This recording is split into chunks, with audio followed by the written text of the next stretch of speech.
నమస్కారం. ETV news కి స్వాగతం. ప్రధానాంశాలు. డీలిమిటేషన్ పారదర్శకంగా జరగాలన్న జేఏసీ, ప్రస్తుత స్థానాల్ని 25 ఏళ్లు కొనసాగించాలని సూచన. పునర్విభజనపై నిపుణుల కమిటీ వేయాలన్న స్టాలిన్, అర్థవంతమైన చర్చలకు విజయన్ డిమాండ్. హిందీ రచయిత వినోద్ కుమార్ శుక్లాకు జ్ఞానపీఠ్, 2024 ఏడాదికి ప్రకటించిన ఎంపిక కమిటీ. మణిపూర్లో సుప్రీం న్యాయమూర్తుల పర్యటన, శాంతి స్థాపనకు ప్రజలు కలిసి రావాలని పిలుపు.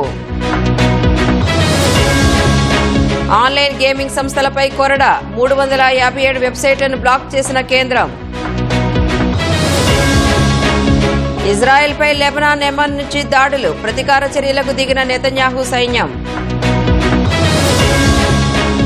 అమెరికాలో ట్రంప్ గోల్డ్ కార్డుకు గిరాకీ, ఒకే రోజు 1000 కొన్నట్లు ప్రభుత్వ ప్రకటన.